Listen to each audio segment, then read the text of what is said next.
I'm going to tune into the redhead. Is that what you called her? Redhead? Yeah, so money flow. Girl, boy, what? Redhead, what? I'm not sure. Redhead angels. Alright, Mr. or Mrs. Redheaded Angel. Let's find out. We're going to pull a card. We're reacclimating. So the first card that came up, we're using the deck of Colette Baron Reed, the Enchanted Map, the Oracle cards, and number 40 came up in reverse, and 40 says it is Follow the Leader. In reverse position, the Follow the Leader card offers a gentle push to get up and take the lead. In a relationship or a partnership, be the one to voice what must be said. Muster your courage and speak your needs aloud. Affirm what you like and what you feel. Don't just hope for someone else to fix the problem you see. If you inquire, go ahead, Jen. The speaking your truth aloud, I wonder if this is...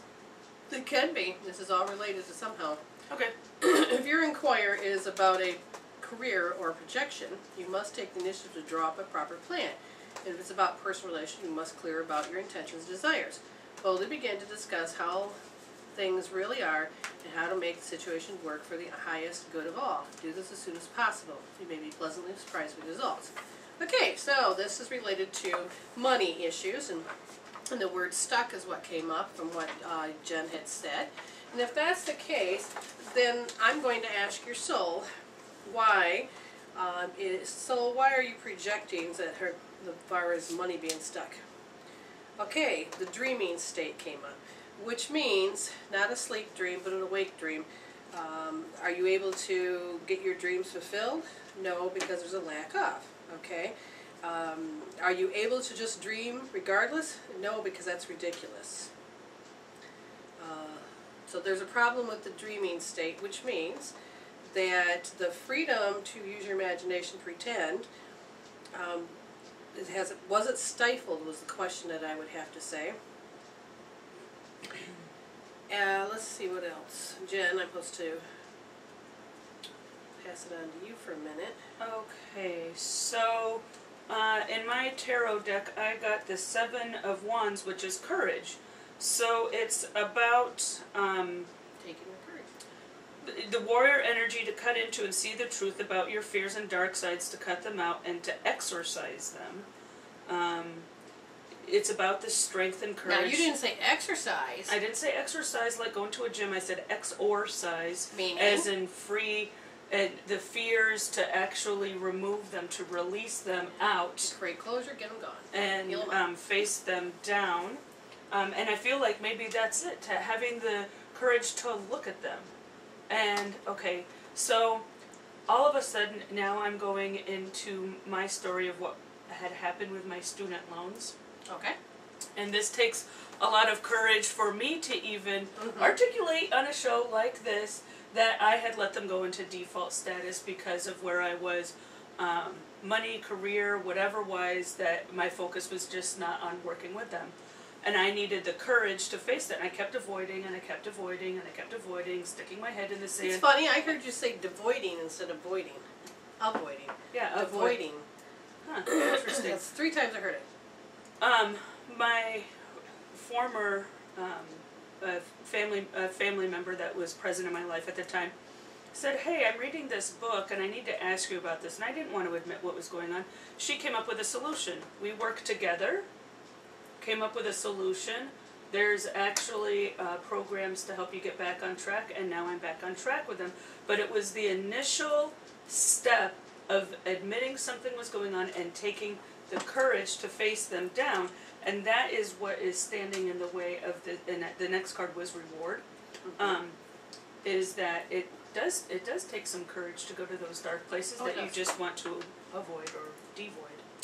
So since this is about money and courage from my card and your card, and the rewards would be there. Again, the main key word is about dreaming. And so is it dreaming, because something was taking her strength, having the strength to do it? So is the dreaming a positive or a negative? Meaning, can she dream? Does she go into a dream state that's a checkout, or does she go into a dream state where you can actually visualize what's happening in a positive way for the future? There we go. Okay, so I'm typing. So I'm going in. to take in all of these things in consideration, and I will recap to Redhead so that she'll know. So we're going to begin anew to some degree, even though we have it on video. Okay, the first thing is that you take we're spiritual investigators. And I guess in a way you could say we're paranormal hunters to some degree. Not. Yes and no. But yeah, definition is always spiritual investigators is simply this. We're going to take what's happening and we let Spirit tell us what's happening. So we projected out, first of all, no sound. No, and unable to hear. Yeah, no sound for them and no sign for us. Yeah. Then I wasn't able to record, so I switched out the battery. And this morning, all I had problems with was the updaters for... your pictures, you couldn't upload pictures. So that was visual, so you had... sensory system. That's funny, because I was posting... You're doing it all, tweets and I'm like... from Helen Keller, though. People were really responding to what I was posting from Helen Keller. Okay. Isn't that interesting? So how do we dream with our sensory system? Sometimes we shut that down, and you were healing the idea that you have to correct yourself. Right, self-correction, be corrected from others. Mm-hmm. Yeah. And I feel that that's the dreaming state. And the recap simply is that when you get update information, can you recalibrate all of your senses? Are you able to balance it out? And are you able to be aware of it, or do you go into the denigrating state and say, what's wrong with me? What did I do wrong? Yeah. And why isn't this working? And it's the why isn't this working, but the denigration is that it must be my fault that it's not, I'm not making this work. And you've healed quite a bit, because when there's problems of getting on air live and there's a time factor, you can either do what other people do, and that is get upset, scream, holler, pull your hair out, lose it, and then keep banging on the keyboard until something happens. Or you can just say, okay, let's just see what we can do, what's next, and listen to the angels. Right, which this is the first time where I really felt like I was going with the flow and saying, oh my God, it's not working! Which is normally, even if I'm not articulating it, my whole body's reacting that way. Yes. But she did really good, even though with all this going on. It's like, okay, there's nothing we can do. We just have to trust that people will stick it out with us. And understand that it's a major clue. Yes, and it is a major clue. So it's all about the sensory system and recalibrating when you have updates. Now here's the interesting thing. When I say updates, it's the same as upgrading. It's very important that you upgrade, and I think this goes along with what Redhead Angel said, or asked about the money. About what's stuck. About what is stuck. When you have an old program and it needs new updates, it's not going to work properly, or not at all. We have to update the fight, flight, freeze, and that is a system that's within us that's about survival. When the system back in the old days was to help you survive in the moment, be very aware, don't put your hand in the fire, stop repeating that, get your hand out of the fire. Didn't you learn the first time? Oh wait, my hand, is that what's making it hot? Learning to use our sensory system, and when we started to find the pattern and identify with it, oh yeah, we don't stick our hand back in the fire, we got that. Then I got to the point where now it's so overused, our sensory system is so involved in over-identifying that you sit there and have to correct yourself the moment something doesn't look like it's going right, or you're doing things that could hurt. But you want to avoid it instead of embrace it. And the card readings was simply, which you can watch on YouTube when we put it up, simply said that you had to have the courage to just be the leader, to face, have your voice, move forward. And because of this, the key word was dreaming. We have learned not to be able to dream, or have a hard time dreaming, because we were taught to, stop pretending, grow up, quit that imagination. People couldn't have imaginary friends because there's something wrong with you. When we take you to the house, what's wrong? Stop it.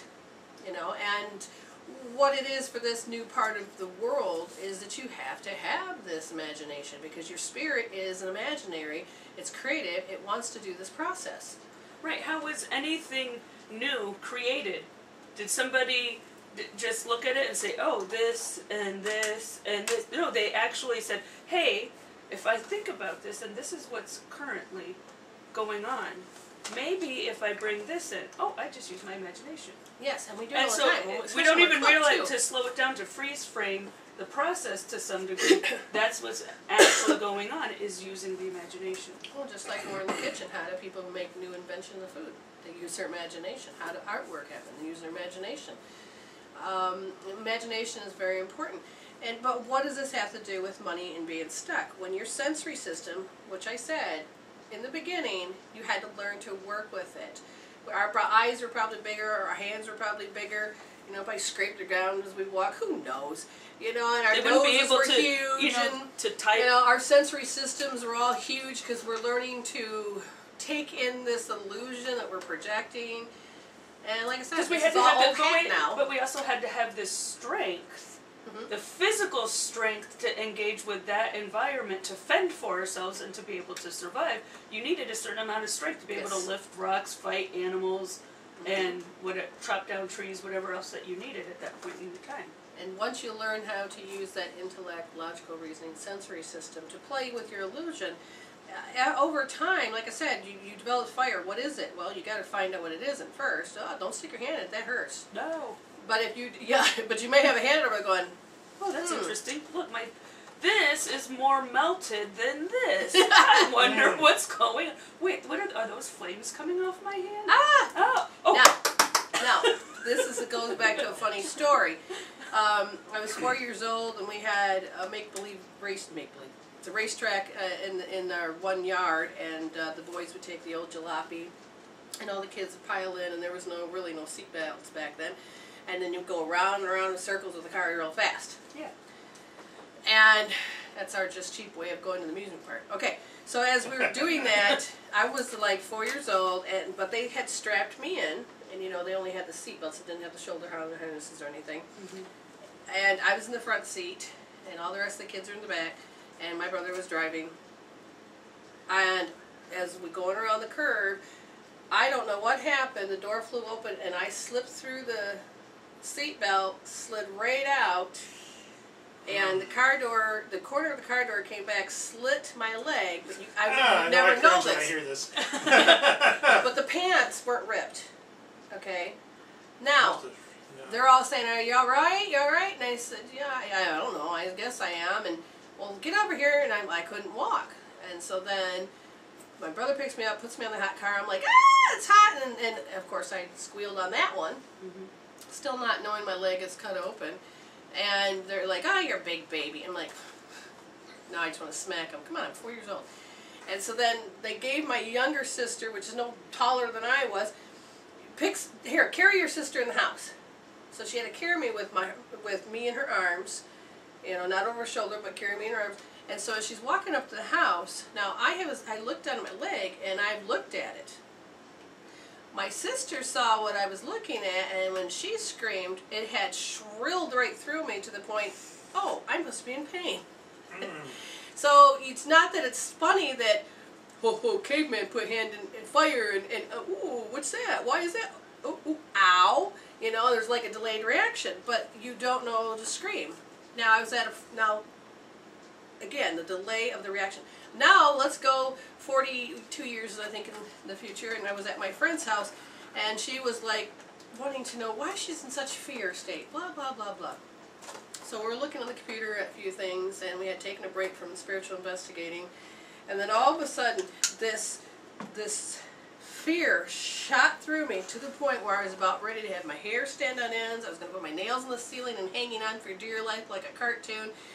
And then I realized it's not me, so I pulled myself out. So I unplugged from the matrix, as my daughter calls it.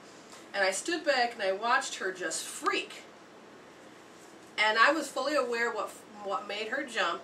But then I said, okay, I just went into a freak mode of fear with you. Can you tell me what it is you just experienced? Did you see that? It was in the mirror. I said, the shadow that went by? Yes! Now see, I didn't see the shadow on a physical scale, like I can touch Jen right now, that's physical. I see it in my third eye. But I've learned I didn't have to be so sensory attached to it.